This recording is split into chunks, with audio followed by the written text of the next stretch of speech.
Loewy Law Firm postgame show in the aftermath of Baylor beating Texas 31-24. Welcome. Come on in. The water is warm. We'll be chatting and talking, and Anwar Richardson will join us live in Waco as soon as Steve Sarkisian is done with his postgame responsibilities. I've been looking a little bit at some of those comments, the early portions of them. The bottom line is the Texas Longhorns lose today in Waco in a game that the Longhorns absolutely had to have, and the narrative kind of remains the same. We've talked all week long here on the Orangebloods channel, on orangebloods.com, the website, about the game plan against Texas right now is survive the first half, get them into the fourth quarter, take them into deep waters, and drown them. And the Texas Longhorns today find themselves in a situation where going into the fourth quarter, they've got a lead. They're on the road. They've got a chance to reframe the final home stretch of this season. And instead, in a piece of art that can only be described as ugly, the offense struggles to make plays. Passes are dropped. Mistakes are made. The defense really just couldn't stop Baylor when the game was absolutely on the line. We had talked about the Baylor run game against the Texas run defense. Texas had done a pretty good job for most of the game in run defense. And then in the fourth quarter, Admiral Smith runs wild. The special teams. Oh, man, there will be a moment in this post-game show, and I will probably wait until Anwar Richardson joins me in, probably about 10 minutes. But we'll have a special section of the post-game show dedicated to the failed 4th and 11 fake punt. I'm sorry. Because if you can't laugh, what are you going to do, right?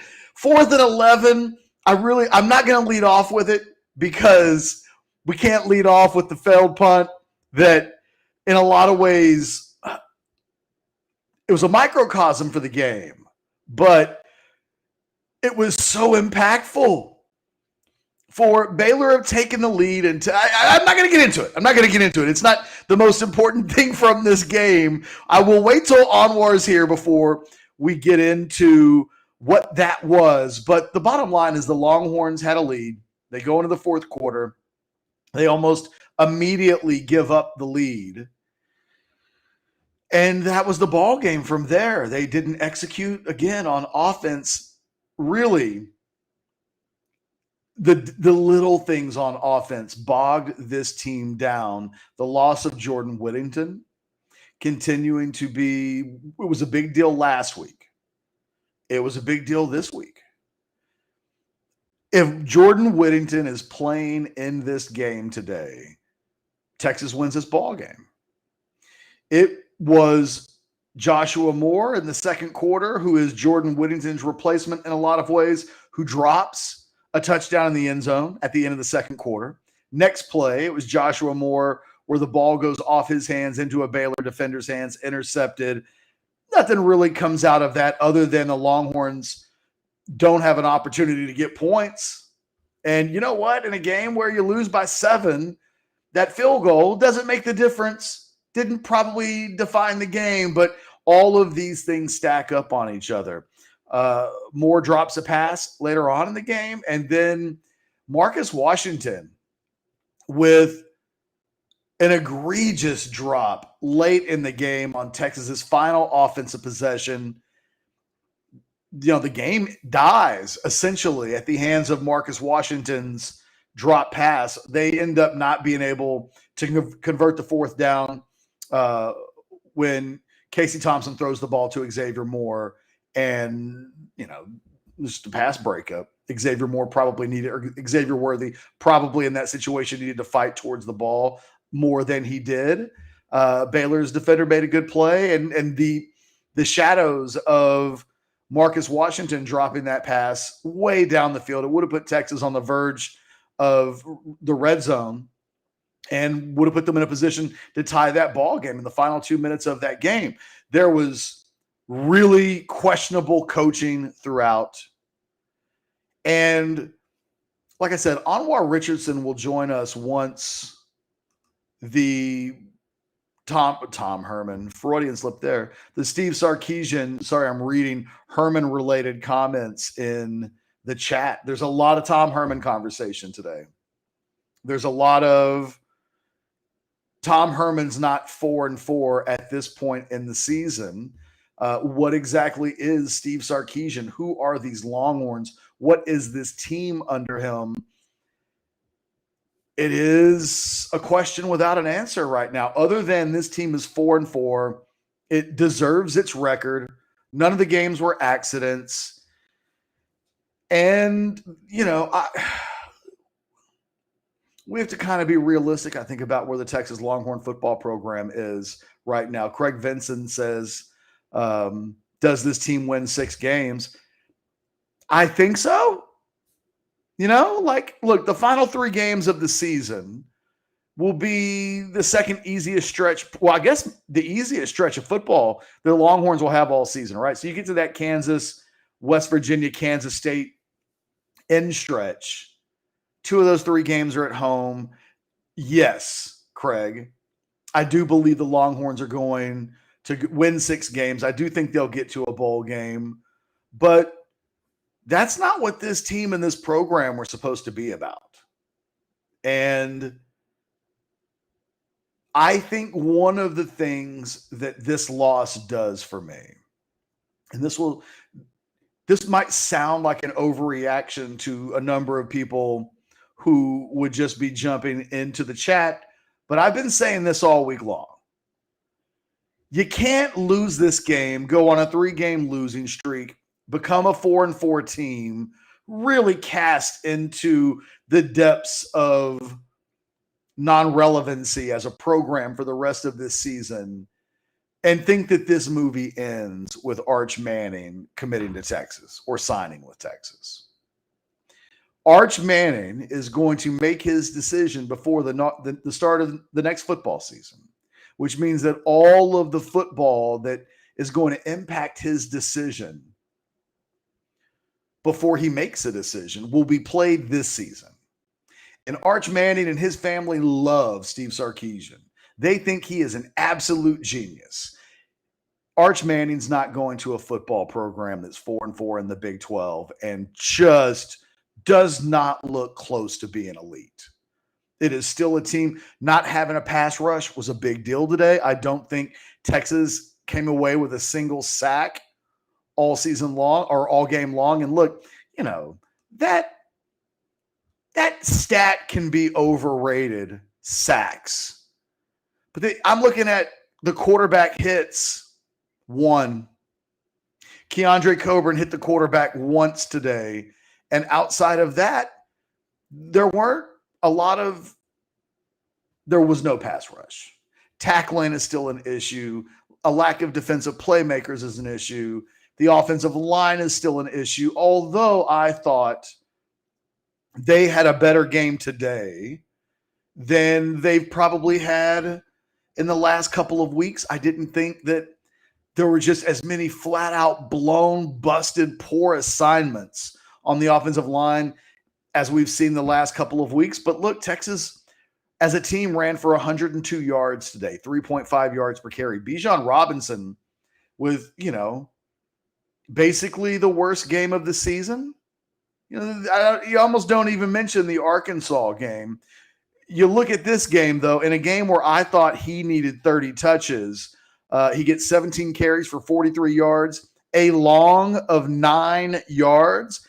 And if you take Casey Thompson's scrambles out of the equation, this is a team whose running backs averaged less than 3 yards per carry.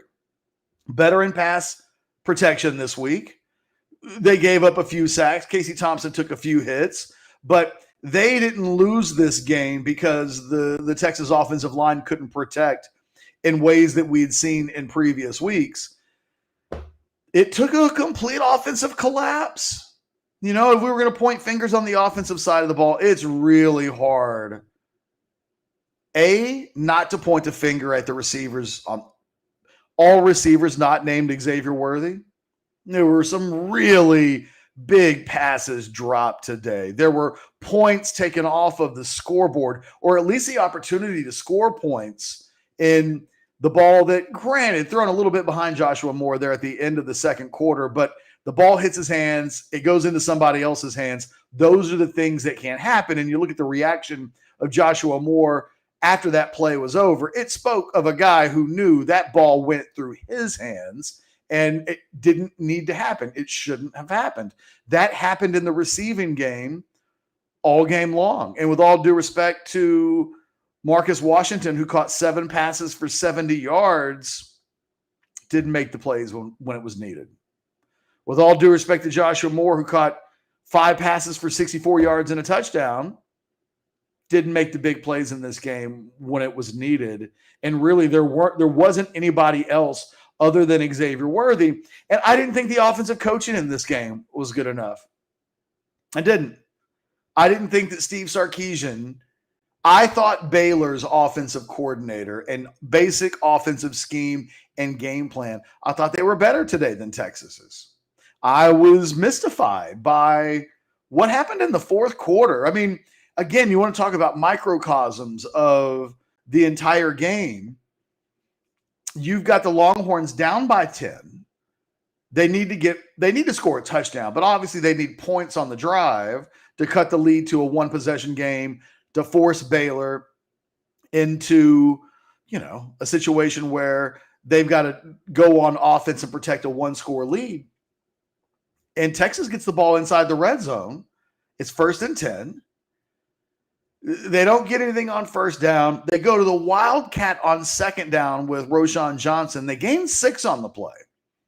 And as soon as that play is over, in my mind, I was thinking, okay, we'll get back in it. And if you have to, you run that play 2 times. But the Wildcat hasn't really been stopped all season. Hadn't been stopped in this game. Every time Texas flirted with even showing the Wildcat, Baylor felt like they weren't quite decisive and sure about what they needed to be doing. They had a hard time getting set. They were scrambling. And Texas runs up to the line of scrimmage. They fake tempo. They back off. They run clock. I mean, where was the urgency that entire drive? It was as if they were in the third quarter instead of the fourth quarter. And then on 3rd and 4, instead of using momentum and using the Wildcat and really showing and making Baylor stop something that it hadn't stopped, they let Baylor get reset. Then they ran the ball with Bijan Robinson. They get nothing, and then they have to kick the field goal. And none of it made sense. None of it. That 3rd down call set up by the 2nd down call did not mix. Didn't. And there were little moments throughout this game when I thought Steve Sarkisian just didn't have it. There were moments today on the defensive side of the ball. Again, when Texas really needed to make stops, they couldn't. Now, I'll give that defense credit. They did get Texas the ball back. They got the offense the ball back to try to tie the ball game. But that was really about Baylor stopping itself as much as anything else, because Baylor, Jerry Bohannon has that ball that he puts on the hip of one of his players that they drop it. They lose like 5 yards on the play and just killed it. Texas didn't stop Baylor on that drive. Baylor stopped Texas. Baylor stopped Baylor. And then Texas gets the ball back, and then offensively they don't even get a first down. It was kind of a disaster. We are at the disaster moment of this 2021 season. I don't have a lot of positive words to spin on this one. This was, and I think, and we'll talk about this when Anwar Richardson joins us from Waco momentarily. I'm sure he is on his way back up to the press box following Steve Sarkisian's comments in the postgame show. I didn't see all of Steve Sarkisian's postgame comments, but one of the comments that I saw that he made was, they're close. Texas is close. And they're so close. They're so close to the hump. Steve Sarkisian believes that Texas is close to the hump. The issue is, let's say they get over the hump next week against Iowa State. Well, you're at that point 5-4 with Kansas, West Virginia, and Kansas State to play. What the hell good does it do for you to be over the hump 9 games into the season when the season's gone? And I know Steve Sarkisian can't say that. We can. Those of, you know what I mean? Like, we can have an honest conversation and say at 4-4, it's really hard to talk about something that's going to make the rest of this season exciting. And I think that the most damning thing is, I think deep down that Texas fans know that at the beginning of this month, the Longhorn program had an opportunity. There are a lot of 5-star prospects that have a lot of interest in Texas. They like this staff. They like Steve Sarkisian. But they're not going to go to programs that go 4-4. That are 4-4 and so far outside the scope of national relevancy that just we can assume, right? Iowa State, 11 a.m. Why would you have Iowa State and Texas, 4-4 Texas, play at any other time than 11 o'clock? So hold on a second. Let me get Anwar a link here to join us. That's my fault. Anwar Richardson moments away from joining us here on the Loewy Law Firm Orangebloods postgame show. By the way, thank you to the Loewy Law Firm for being a season-long sponsor of the postgame show. Again, Anwar Richardson will join us in a matter of moments. Before he joins us, I'll just go back to the point that I was making, which is Texas as a program has lost an opportunity. And Steve Sarkisian and his staff have shown they've not really showed and displayed the ability to invent instant momentum in the program completely out of thin air. In not being able to do that, you can look at what's happened and transpired on the football field. Texas needed to do something on the field this season to kickstart some excitement, to kickstart some momentum, to get kids who are looking at Alabama, Ohio State, Clemson, Texas A&M, right? Oklahoma. By the way, I see Anwar Richardson. He'll join us here in a matter of moments. Live from Waco. I'll give him the microphone, and I'm curious to get his initial thoughts once our producer, Michael Rockman, lets him into the show. Michael, shout out. There he is. All right. Anwar Richardson joining us from Waco, Texas. In the aftermath of Baylor beating Texas 31-24, Anwar, I've probably been going for about 10, 15 minutes or so.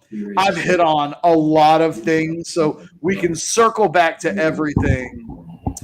The bottom line is the Texas Longhorns are a 4-4 football team. Don't give up. And we're at the part of the season where apathy really kicks in for the Texas fan base. You can only tell them that they remain in the Big 12 championship game picture for so long. If these many teams lose, you know what I mean? Like, we're at this point where I think everybody knows this season's going to end with them in the Texas Bowl. And there's not a lot of positives to take from this afternoon's game. I mean, it is a huge disappointing season and disappointing debut for Sarkisian. I mean, it just is. You can't sugarcoat it. You can't cannon-coat it. It's 3 straight losses, Catch.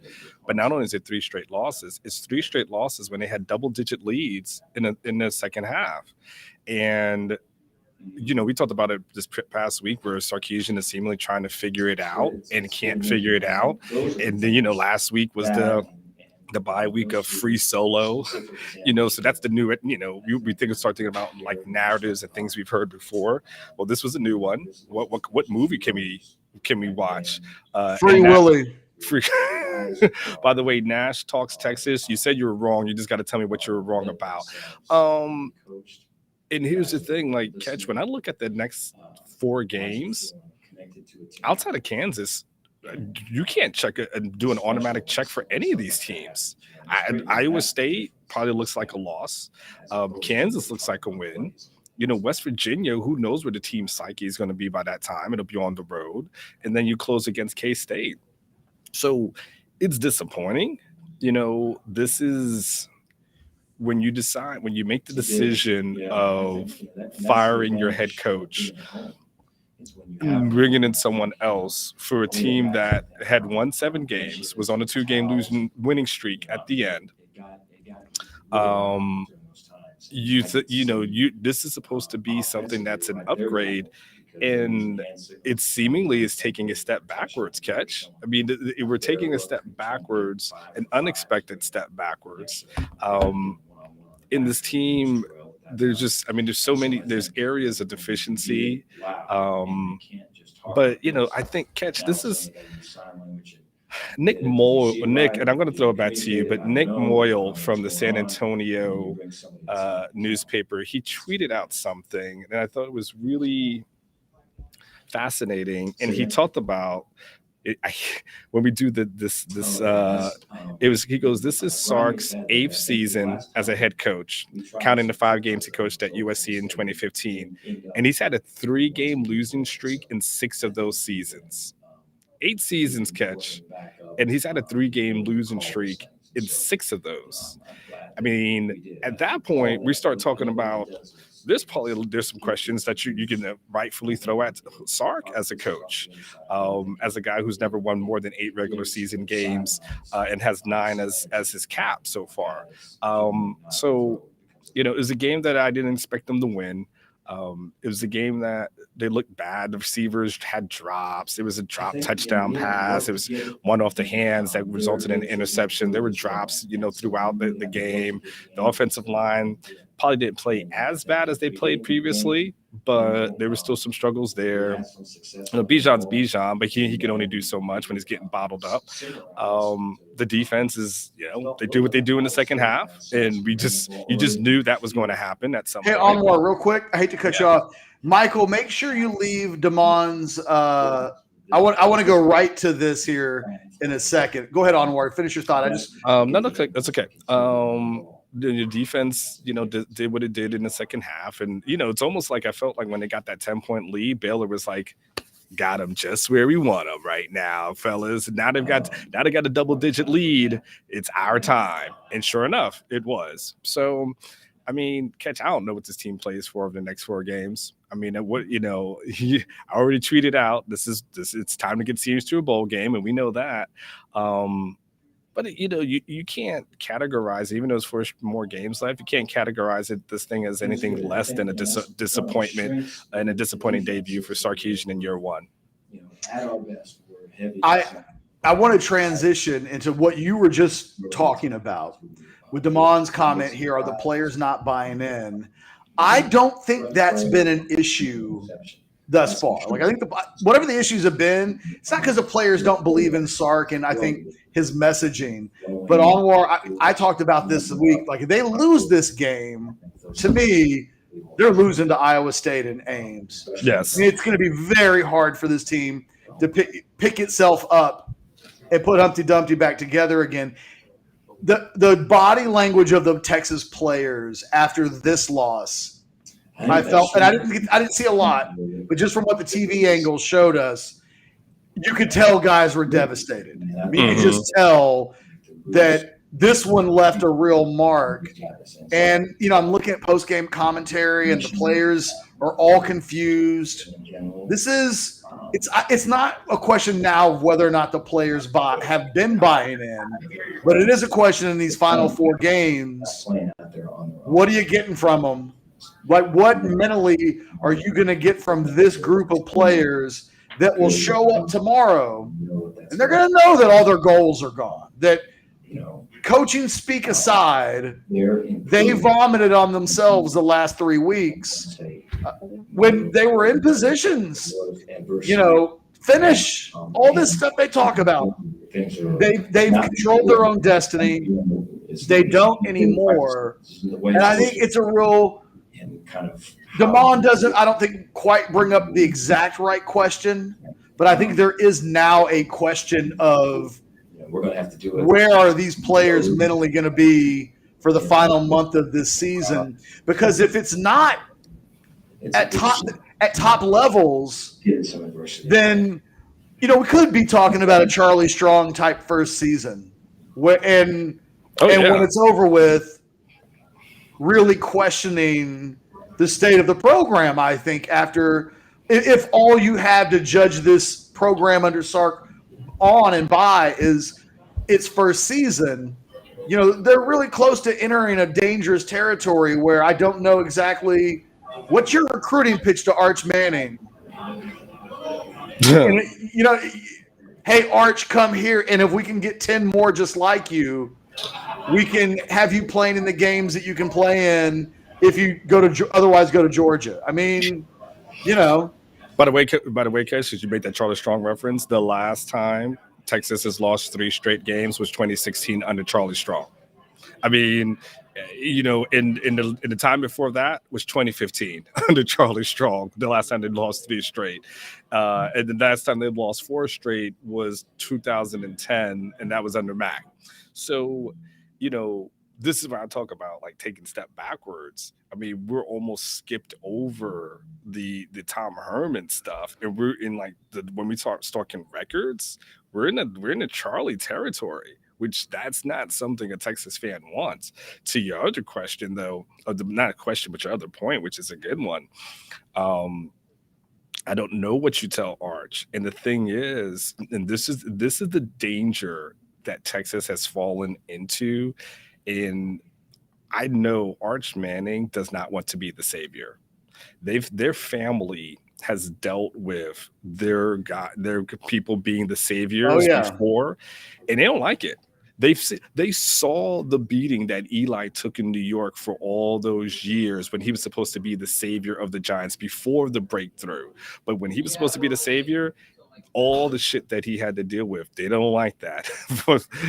Eli and Peyton both in college, same thing. Like, they took beatings. Like, you know what I mean? Like, it was not easy to go to both Ole Miss and Tennessee, and the weight of those universities and states being on both. I completely agree with you. Like, Texas needs to show Arch that he would be a part of something that is otherwise going to be really good. Correct. And it can't be, we won't be good if you don't come here. No, he will not catch. He will not come here if that's the pitch. Yeah. I will guarantee you, from everything that I've known and the fun little reporting I've been able to do all this within this, because even Peyton had to deal with a lot also in Indy as in his first year, again, having to be the person that's supposed to save the franchise. Like, they've seen this play, and they don't like that. So they want him to come into what they would consider to be a good product to a finished product. But if it is, hey, you know what? We are Texas, and we finished 6-6 and went to the Texas Bowl. And to your point, we just need a bunch of you, and you come in here and you be the Pied Piper, and that shit ain't gonna happen. He won't come. Period. He won't come. And they are, as we talked about it before, Ketch. The thing that the Mannings wanted was Sarkisian to give them a reason to come. They just give us a reason. We want to be there. We really want to be a part of this program. Just give us a reason to do it. In a 3-game losing streak ain't the way to do it. 3 games and you blowing it, a double-digit lead ain't the way to do it.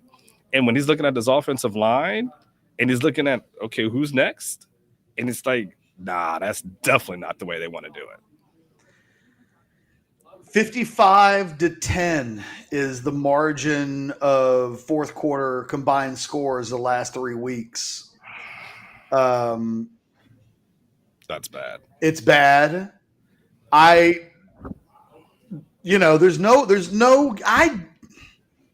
It's weird. I wasn't completely buying into this fourth quarter thing. I thought the last 2 weeks were complete. I thought Oklahoma and Oklahoma State for me were just wildly different games. And so that they ended similarly, I didn't automatically think this team can't play in the fourth quarter.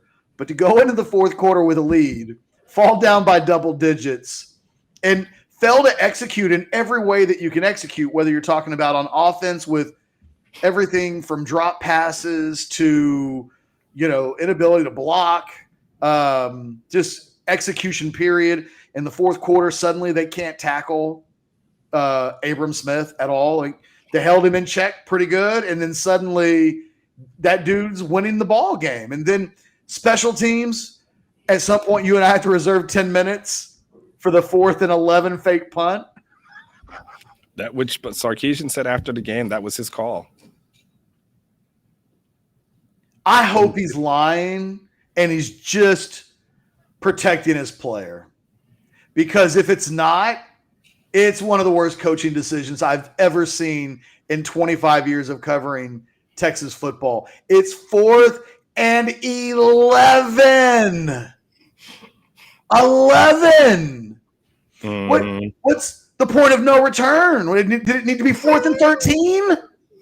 At what point did it need to be too far? Sorry, I was going to reserve it. Now we might as well do it. Anwar, so bad. So bad. You're down by 3 points. You're going everything. Cameron Dicker, up until that point, had given you every reason to believe he's going to punt that ball inside the 20-yard line. And you got to be a sound football team at that point. Going forward on 4th and 11 is not sound. And if you're going to throw the ball, if the idea is we're going to run a fake punt and throw the ball, then just keep Casey Thompson out there. Have the guy who is otherwise throwing the ball. It's just and it proved to be kind of detrimental because Baylor gets the ball, they go right down the field and they score. Ball game.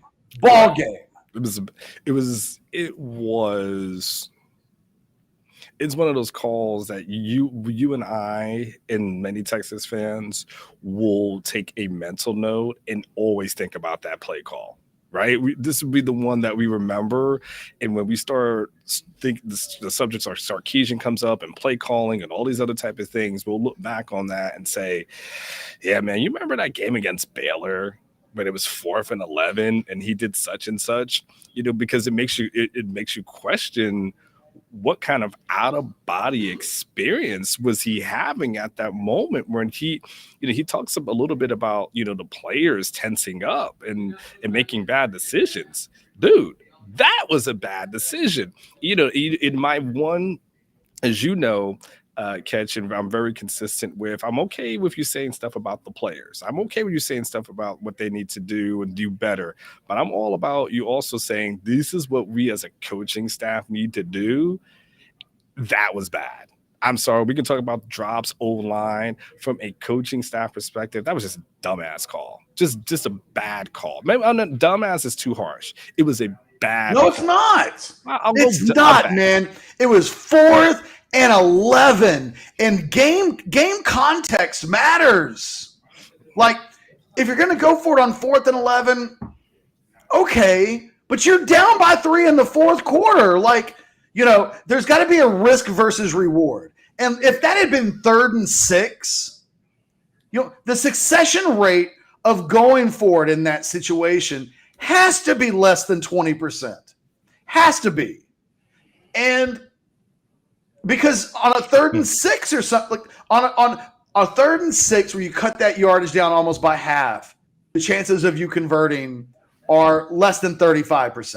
If you're going 4th and 11, that is it's a high risk play. It's like when we get in when it's like 4th and 1, and sometimes you'll see them throw a fade into the back of the end zone, and it's like, well, if that was thrown perfectly, what is that, a 50? Like, you have to find plays in situations, and you have to coach games smartly. Yeah, and that was stupid. By the way, can you put Dustin's Mike? Can you put Dustin a comment up there? It's Matt Sorry, this one. Devin. Yes. Because as much shit as we gave Tom about that binder, you know why he used a binder? For situations like this. I mean, it just and look, it's not the only moment from this game that when we talk about in the offseason, when we think of Steve Sarkisian, the little things that we'll think about that are going to make us ask questions. They're down 10 and they get the ball back on offense and they don't go up tempo. They must have wasted at least 2 minutes of game clock just by a lack of urgency. They get the ball into the red zone. They throw the ball on first down. It's 2nd and 10. They bring Roschon in and run Wildcat. And Baylor looked like they didn't want a part of that Wildcat at any point in that game. Roschon runs for 6. It's 3rd and 4. And as soon as he finishes the run, I'm thinking to myself, all right, well, they got 2 snaps out of the Wildcat to get 4 yards. Go get it. They fake it. They slow it down. They run 30 seconds off the clock. Then they line up in their basic offense and they run the ball to Bijan Robinson at the teeth of the Baylor defense after letting them get set, after letting them completely figure out what the hell was going on. And it's like, hey, oh, by the way, up until that moment, Bijan was 16 for 42.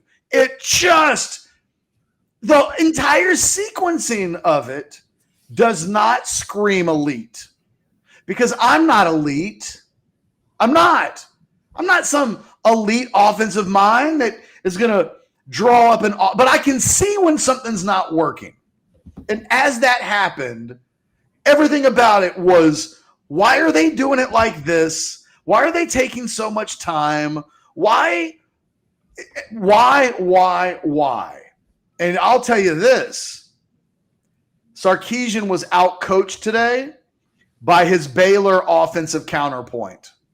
I thought Baylor, scheme-wise, game plan-wise, play call-wise, I thought they were significantly better than Texas today in a lot of really key areas. And those are the areas that Sarkisian specifically, we didn't say once all week long, well, we might get to the end of this Baylor-Texas game and the best-looking offensive coach team might be on the other side of the field. That happened today. And it was the difference in this game. In a 31-24 game, Sarkisian's offense's inability to make plays when they were needed, whether it was dropping a touchdown at the end of the second quarter, whether it was never being able to unleash Bijan Robinson at all, whether it was Marcus Washington dropping that late pass. I mean, that was just a sin. Yeah. It's too big of a play. It's too important in the context of the game. The season's on the line, and the ball hits him. Thompson couldn't have put the ball on him any better. And he drops it, and that also ball game. It is, like I said, it's a game that you walk away from. And other than patting the ball on Xavier Worthy's back and saying, attaboy, not a whole lot of positives to be found. Not a lot of, if I say let's hand out game balls, not a lot of game balls being handed out today. No, I wouldn't even want to do that exercise. No. I think it'd be disingenuous at this point where you're sitting at 4-4 and say, well, let's talk about the positives. Let's name the 10 most positive performances. No, that's not our game. website. That's not our website. That's not what we do.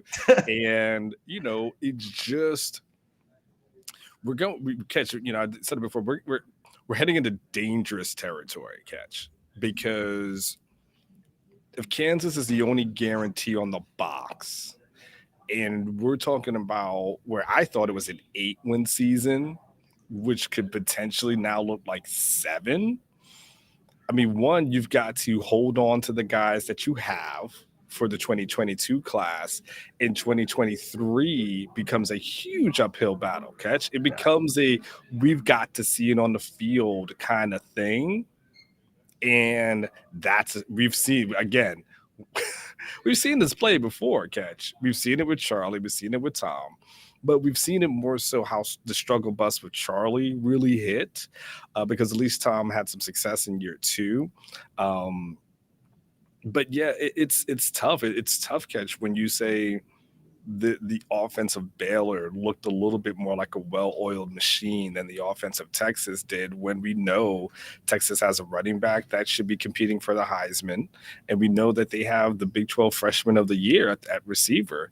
And it's tough to say, whoa, I mean, that offense looked good. But when they called certain plays and they went from trick plays, it was deliberate. And they executed them well. You know, Texas does certain things, and you're just like, not quite sure about that. I'm unsure as to, you know, what they're doing and what they're trying to accomplish. But I don't know, Catch. It's just bad. It's just I got a stat for you. This is from Adam Rittenberg from ESPN. This is via ESPN stats. Texas blew a fourth quarter lead and lost for the 5th time since the start of the 2020 season, most in FBS during that span. 5th time since the start of last season that Texas has blown a fourth quarter lead. You know, it is now a thing. It is. Like, now, if we thought that people were going to be bringing that shit up against this week, right? The psychobabble and the how do you get guys to finish when – you know, I mean, even Sarkisian this week was like, I'm letting my guys know that the looks they're getting in the third and the fourth quarter are the same looks that they're getting in the first and the second quarter. And I had them stand on a chair and imagine if this chair was 500 feet up. You know what I mean? Like, if we are doing that this week, then next week, this thing is officially a thing. So much so, oh my God, you realize finish? You realize how much we're going to hear the word finish and fourth quarter for the next 10 months. For the next 10 months, it's going to be a rallying cry in the spring. We're going to hear about how all their drills are set up so that they can learn how to finish. They'll probably play ping pong, and then when they get to the fourth quarter of the ping pong games, they'll ring a bell, and everybody will know that, oh, it's super ping pong time now. Points are double. Like, it is going to be a thing for the next 10 months that we're going to hear. If we just, and then they're going to hear, you know, that's the thing that Texas fans love to do. You know, if you just take it out the fourth quarter of our games this season, we'd have gone 11-1. You're going to hear that. You're going to hear that. Like, if we could just finish fourth quarters, we're in the top 5 right now. Like, yes. It's all there. All the cliches we absolutely know. There's going to be a couple other things too. Don't forget the offensive linemen will have a barbecue, and we'll hear about how that camaraderie is better now because they've had that barbecue. You know, someone's going over to such and such's house, and every Tuesday they do barbecues, and how that's going to be. And you know, players meeting tomorrow on. There's got to be a players meeting coming up soon. Yes, sir. It's got to be. I mean, that's got to happen. It's got to happen tonight, don't you think? If they don't have a players meeting in the next 24 hours, we'll know that Sarkisian has lost the team. Because tomorrow's Halloween, right? So tomorrow you got to practice in Halloween. So if you're a player, you're going to go out tomorrow, and or tonight, and you're just going like, F it, I don't care. Like, this is, if there ever was a be on the alert for a fax from the APD, I guess it's not fax anymore, email from APD tomorrow morning about a Texas player who just lost it on 6th Street because they got hammered. Someone gets arrested in their Thor costume, you know, at 3:15 in the morning. Like, by the way, David, the only reason I'm a little bit more reserved right now is that probably about 25 feet away from me is the media who's working. So I'm being a little bit more, not because it's a funeral. It's just because literally these guys are like right behind me. So I'm trying to give them a little space. But yeah, it's all the narratives. And now really what we have to figure out, and we'll have to see, does Steve Sarkisian know what it takes to prevent this thing essentially from going off the rails? Because you've got, after the game catch, you saw players who were being consoled by staff members who you could tell they were visually upset. There was a few players who immediately went to the locker room afterwards and didn't hang around for the song, and then they had to have coaches bring them back out to participate within the song.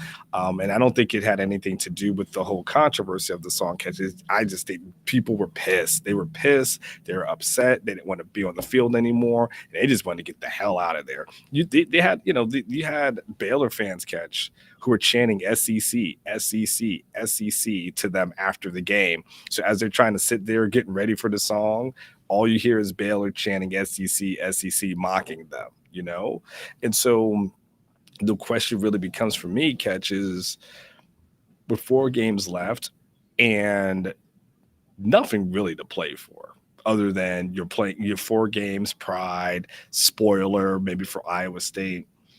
Can he make sure that it just does not fall off completely off the rails? Because it's borderlining in Charlie Strong territory. But the thing about Charlie is that those blowouts started happening.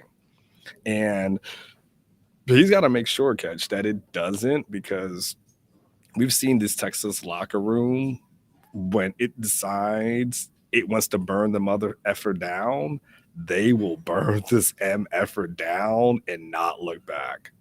So I'm looking at a quote from Abram Smith after the game. They said they knew they had Texas beaten when they wore Texas out. Quote, they had their hands on their hips. The holes went from tiny creases to you could run a train through them. Wow. Is that on our board? Or is that on Twitter? I'm on Twitter. That was from 6 News reporter in Waco, Nikki Latarullo. Okay. Shout out to Nikki Latarullo for the Abram Smith quote. So, let's talk about Casey Thompson for a second. Sure. I don't know that there's a lot to talk about with Casey. Like, I don't view this game through the prism of Casey Thompson didn't do something and Texas lost the game. Mm-hmm. That being said, and consequently, to that point, this thing's been going for 45 minutes, and other than to say Casey Thompson had passes dropped, I haven't mentioned Casey Thompson's name. But Casey in the game ends up with a quarterback rating of 134.5, which isn't good enough, but mitigating circumstances to be sure, drop passes and the like. What was a bit interesting in the game was that in the first half, Casey Thompson had a 187.9 quarterback rating, which was actually better than that, because if he doesn't have the tip pass, Casey plays a 200 quarterback rating in the first half, and that is outstanding. Mm-hmm.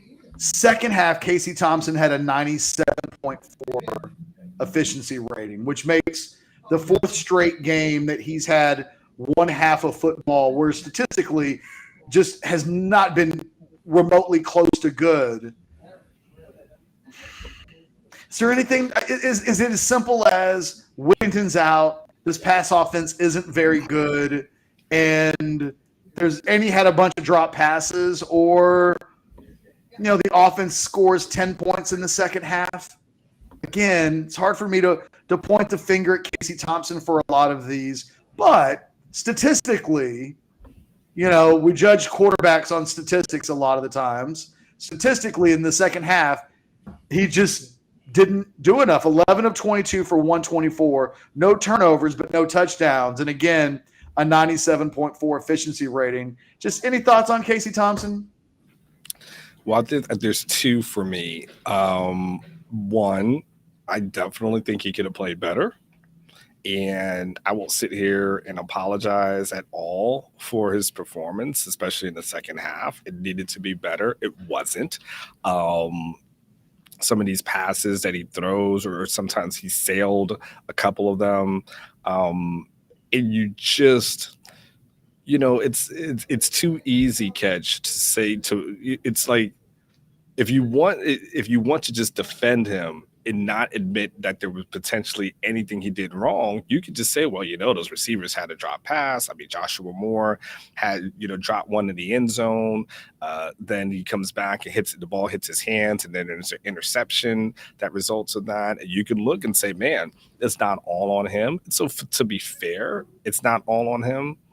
But I can't look here and say he's blameless. I mean, no, he's still, there's some throws that he absolutely missed for whatever reasons. And, he definitely needs to be playing better. He started out with Ketch as a guy when he was about out of hell when he first took over the position. And over the last couple of games, it's kind of calmed down, really since OU.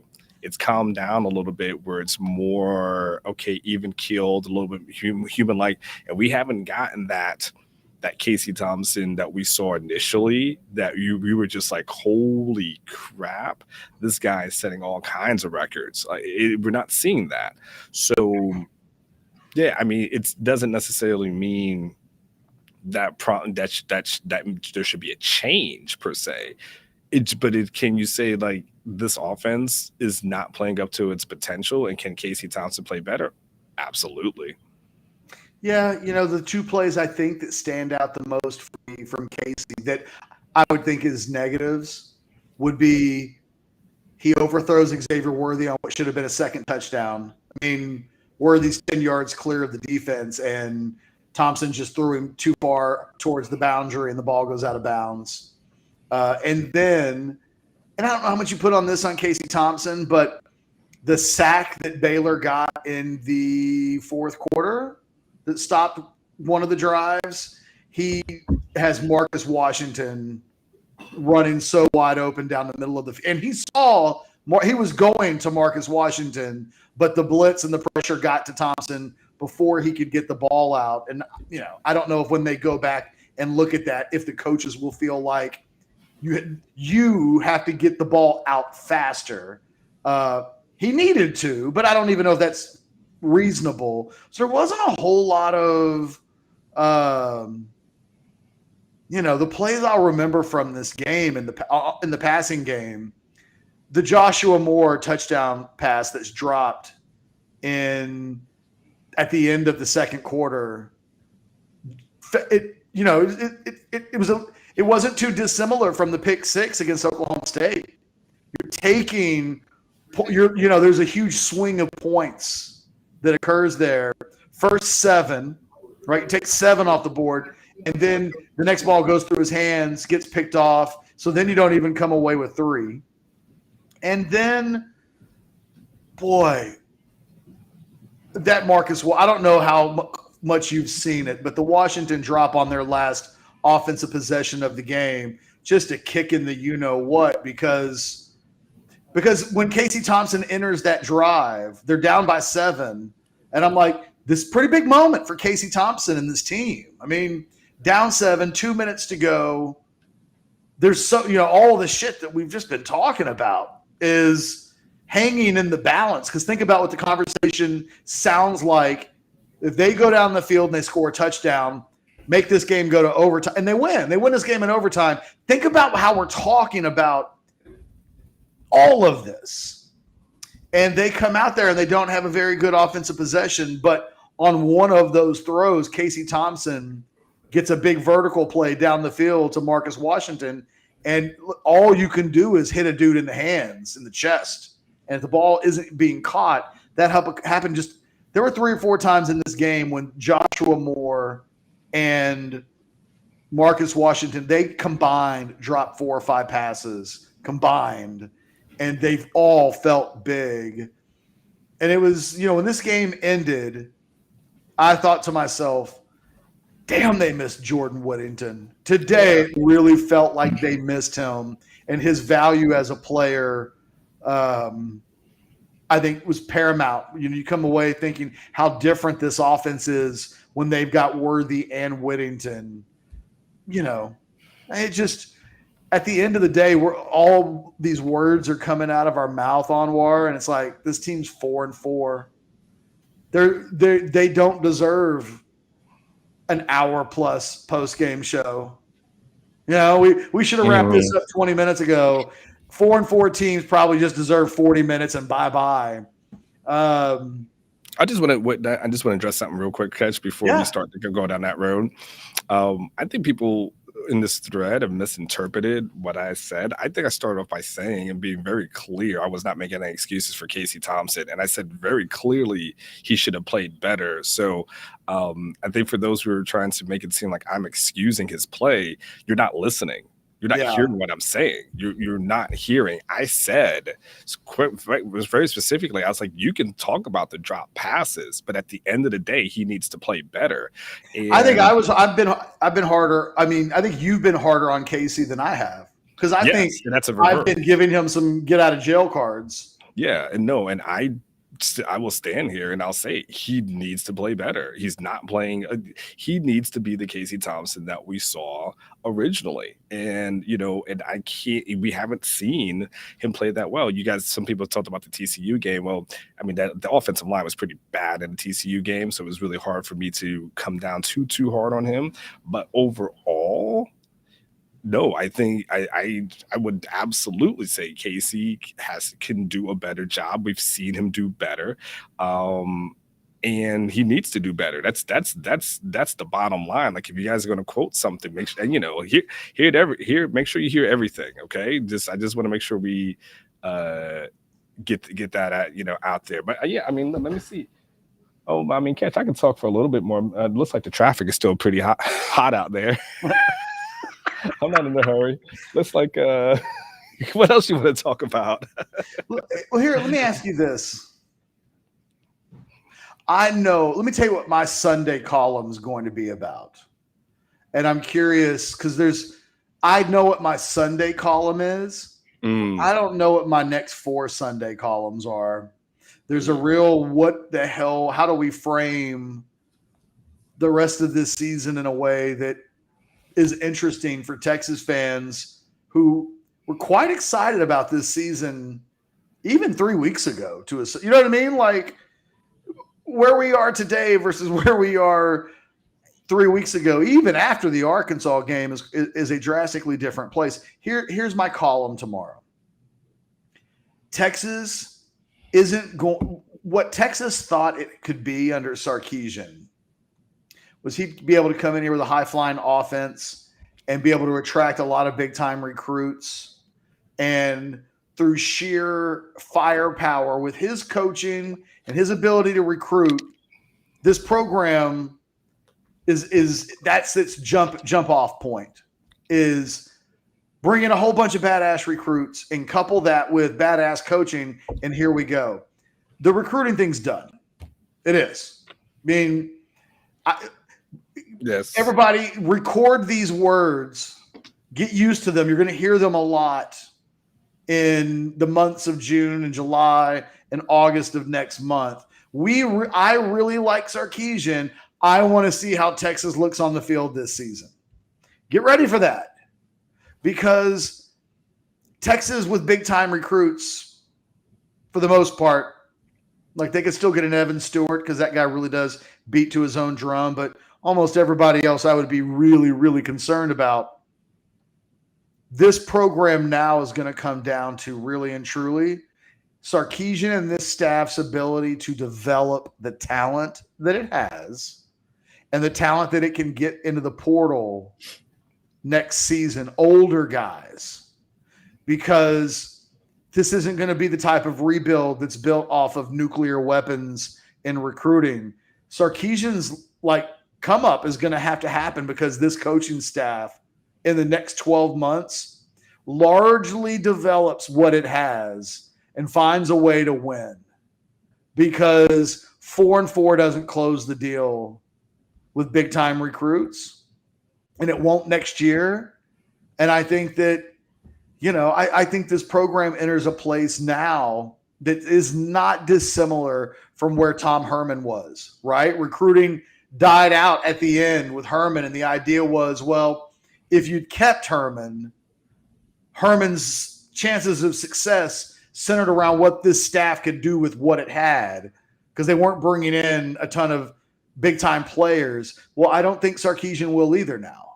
And I think that correct. You talk about next season, where does this team get its pass rush? Where does this team get its improved offensive line play? Where does this team find more than one receiver? Because when Jordan Whittington comes back next year, you're going to have to assume at some point he gets hurt again. Where does this team improve the infrastructure issues that exist in the program right now? It's not going to be through nuclear talent acquisition. It's going to have to be because this staff is incredibly good, and they're going to have to do it largely with what they have. And that is a very Tom Herman-esque situation that the program now finds itself in. Recruiting is not going to tick up in a big way until Texas does it on the field. Well, Texas has been counting on nuclear weapons helping it improve on the field. It's going to take development and coaching and a hell of a lot better preparation and coaching from this staff than we've seen so far in their first 10 months. Yeah, it's twofold within that, Catch, because you're 100% correct as far as the recruiting aspect is concerned. And as much as they need to improve on the offensive line, you're talking about a position where it takes guys 3 years to develop. So, you can't, I don't care who you bring in from an offensive line standpoint, you can't expect 5 guys to come in and start at that position. So this team, one of the biggest mistakes this staff made prior to the season was not addressing the offensive line in the transfer portal. You and I talked about it ad nausea right before all off season. We talked about the importance of that. All off season, you had a transfer portal thread on Orangebloods, Catch, detailing the guys who were available, the offensive linemen specifically that were available, and they ignored it. They thought they were good. I'm not mad at them for what they inherited. I get that, Catch. You can only control what you can control. But we are in an era. We saw it here in Baylor, Catch.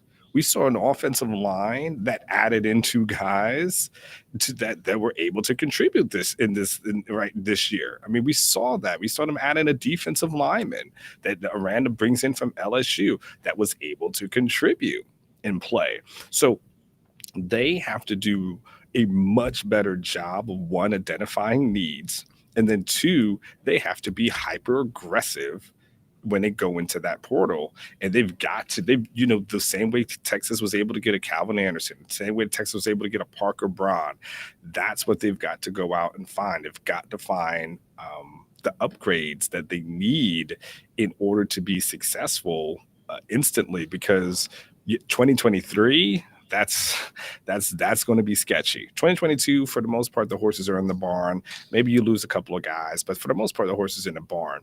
But 2023 becomes a thing. The other thing, though, Catch, and this is the tough part when you start talking about future success. They say, I think it is, there's a saying that when people show you who they are, believe them. And we're getting close to a point where we got to say, is Sarkisian showing us who he is as a coach, and do we have to believe it? And that's the thing. And the story is not written is with Steve Sarkisian as of this moment. There's still no, you're not in the Alamo Bowl. Alamo Bowl takes, I think it's the second best team in the Big 12. So you're not going to the Alamo Bowl. Texas is going to the Texas Bowl. I can tell you right now, they're going to the Texas Bowl. You can kiss the Alamo Bowl. It's not going to Alamo's the second best team. You will, Oklahoma probably goes Depending if they get to CFP, second team, probably maybe there's a sugar or something potentially, but more unlikely they go to Alamo, and then you're talking about Texas Bowl. You're doing Texas Bowl on January 4th, so that's just kind of where it is, what it is. But that being said, Catch, we're looking at you start the thing I said previously, and I'll reiterate it.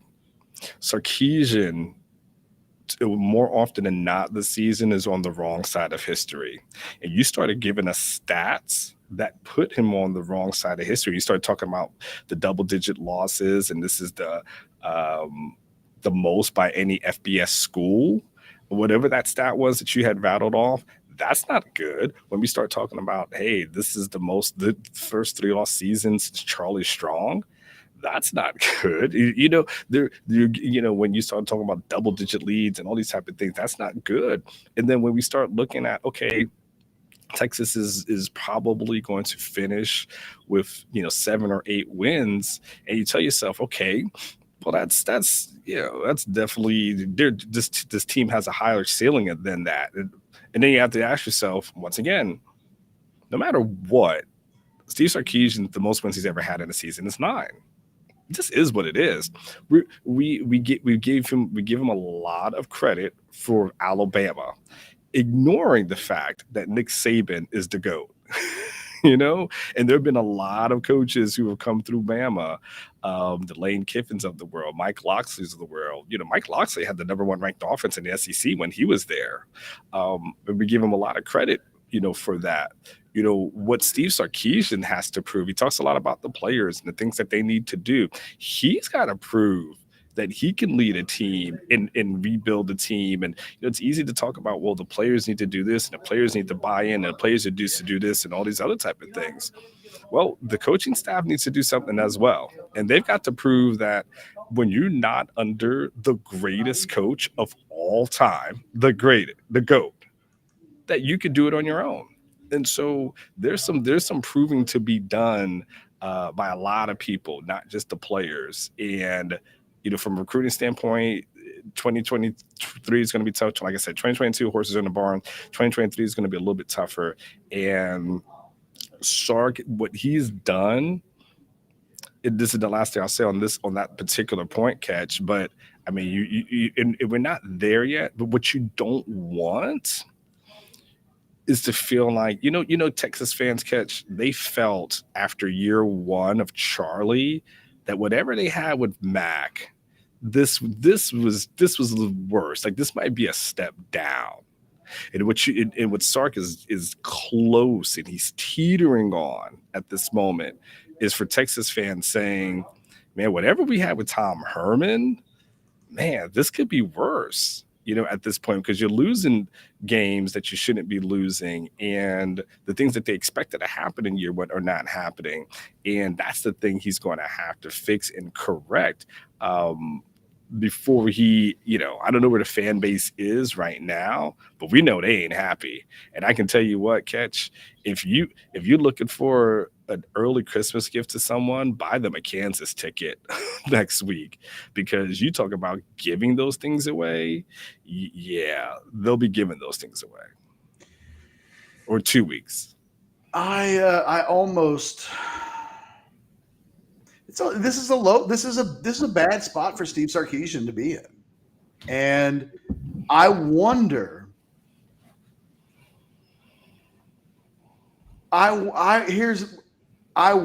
if they don't win next weekend, and Casey Thompson doesn't play better next weekend over the course of 4 quarters. Mm-hmm. I wonder if Sarkisian goes back to Hudson Card as a bit of a Hail Mary momentum at that point. Because, neither one of us is sitting here talking about Texas potentially going on a 4-game losing streak and pointing the picture at quarterback.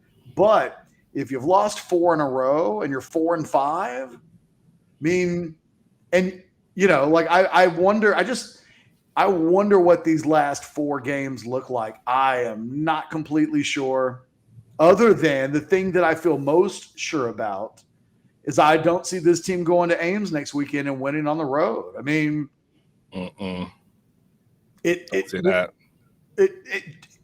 it was already a matchup problem for all the reasons that Baylor was a matchup problem, and it materialized on the field today. But boy, I just don't have a lot of confidence that Texas can pick itself up off the ground a third time and show back, because they played hard today, right? The thing that you wouldn't say that's been Texas doesn't have an effort. I see someone asked earlier about the buy-in. Texas isn't losing games because they don't have buy-in. Texas is losing games for reasons worse than that in a lot of ways, right? Because the buy-in thing you want to ask because you don't want to accept that you're not good enough. Well, they're just not buying in, because then the idea is, well, if they did buy in, then everything could change. Mm-hmm. And this isn't the problem. Now, I have some question about how much they buy in this week. And coupled that with this team's on the ropes big time. They're getting up on an 8 count, and I don't know if they're concussed and seeing three. You know what I mean? Like, I don't know. What are we looking at? Apollo Creed in the Drago fight? I don't know. And I wonder if Casey Thompson becomes collateral damage, because I think you're going to hear more Hudson Card. It won't be fair, but nothing about the Texas Longhorn football program right now has ever been fair. But I think you'll hear some Casey Thompson. They'll look at the numbers, the raw numbers, and they'll say that's not good enough. And they're going to say it wasn't good enough against Oklahoma State. It really wasn't good enough against TCU. And they're just going to say, maybe it's time to give the other guy a chance. And I don't think it happens next week, right? I think if you ask, is Hudson Card going to play this week on Monday, if Sark gets asked that question, I think Sark is going to lean into Casey Thompson's my guy, and I believe in him, and that's my guy. But if they lose, I wonder if he sticks with that, because I wonder at what point it becomes the non-popular answer. And I wonder at what point choosing something that's popular matters for a coach who's suddenly just trying to get bowl eligible and is trying to keep a fan base. I mean, look, what do you think the crowd looks like at Kansas? 100,000 seats. 75? I was going to say 70. 70. I would say 75. It's going to be a morning game. It's going to be a morning game. So, I mean, how many people are going to say, like, I'm willing to, drive from Houston that morning to watch Kansas? Like, it's a great point. I don't know, Catch. I don't know. We'll be giving away tickets. Yes. You know what I mean? It'll be like, who needs 10? The entire boys club of Austin will be going to that game. That is the Kansas game will turn into the charity event of the year, because every group of kids that needs to go to a game, right? Like, they'll be like tax write-off. Every home available, the whatever home in Austin will have people there. Like you said, it would be the Boys and Girls Club, the such and such kids of Austin, the kids of North Austin, the kids of Cedar Park, you name a kid group, a home group, everybody will be there at Kansas. Let's just go into parting shots. There's no reason to drag this out too much further. Do you have a parting shot? Yeah. Real quick, let's just do this. What were the positive things from today? Were there any? Xavier Worthy, right? I mean, I come away from this game wondering, why can't they get that kid the ball 8 times?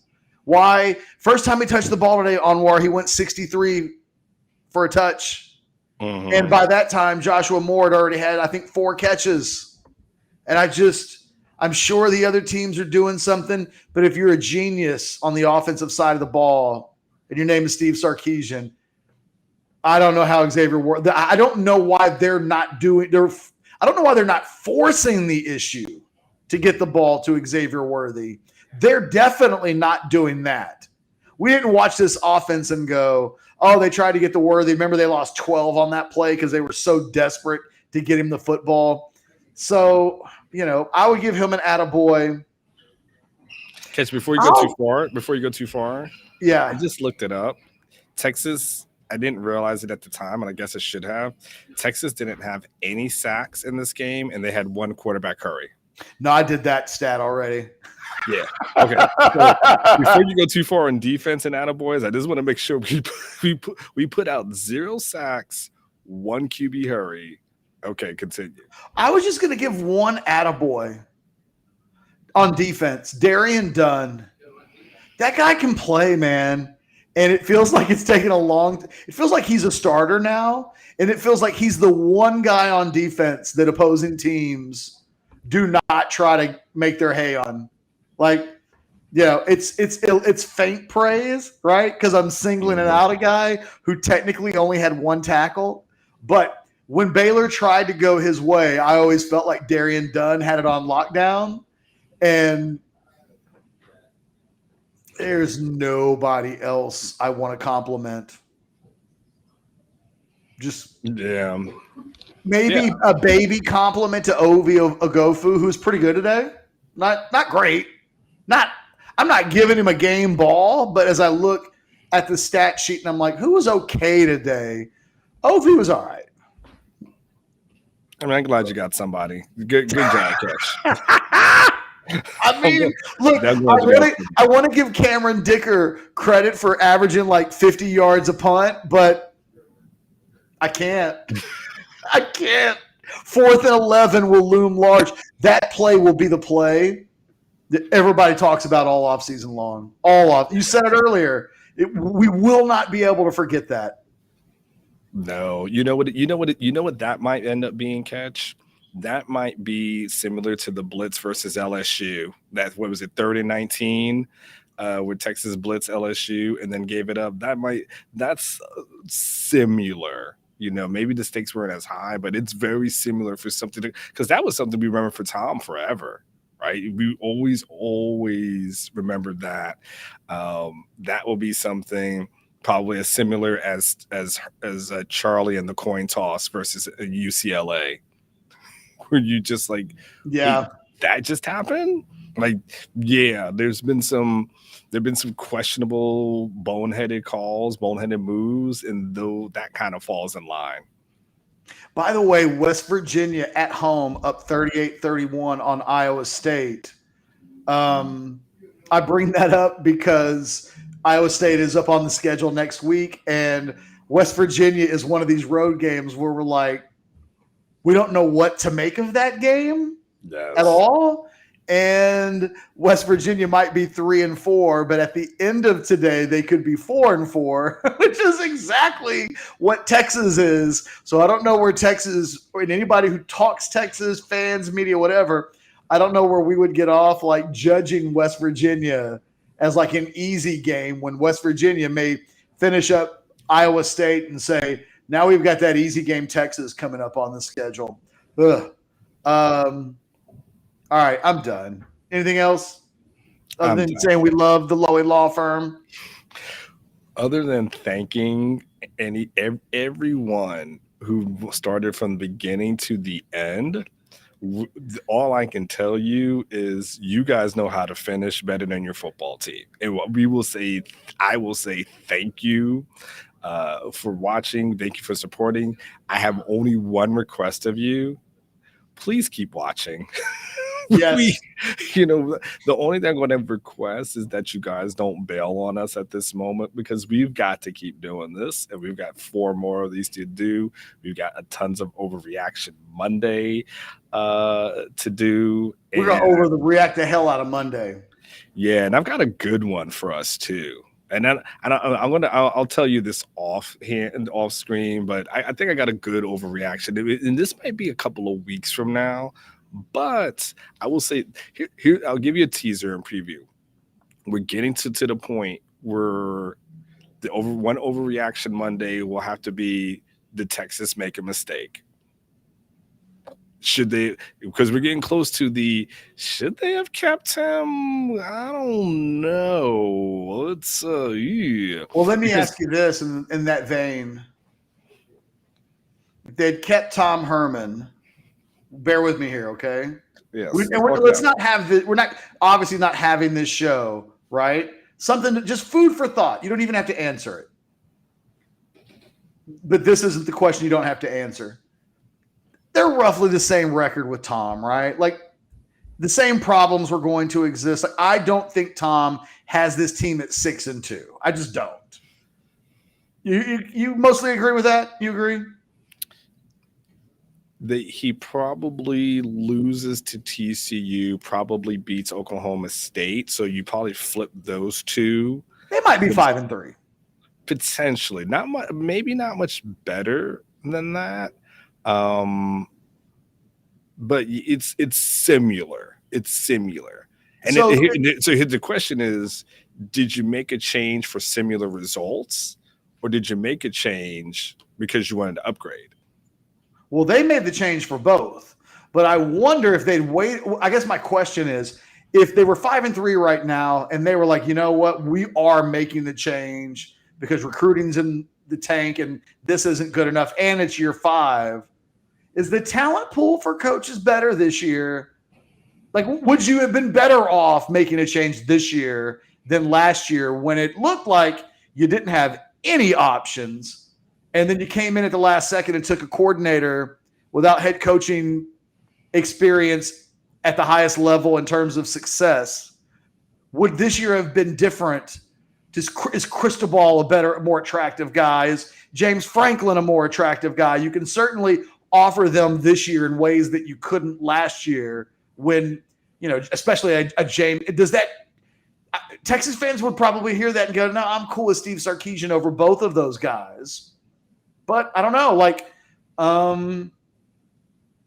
when does Jeff Traylor get? I don't know. Like I at 4-4, I just don't know what to think for myself and Anwar Richardson unless he has anything else. Thank you to the Loewy Law Firm. Traffic a little bit better. It's a little bit. I'll set my sights on making it to Buc-ee's and enjoying that place. I like that place. Yes, and thank you to there's like 400 people in the room as we sign off. You guys absolutely, you guys do finish games better than the Longhorns, and to be fair, like 12-year-old boys at this point do as well. For myself and Anwar Richardson, 15, 18, 21, they all do. For Anwar Richardson and myself, thank you to the Loewy Law Firm. We'll do this again next week when Anwar will be live in Ames, Iowa. Can you feel the excitement? Oh, you guys be good to each other. Don't kill everybody on Orangebloods. I know it will be tempting. Y'all take care. Goodbye.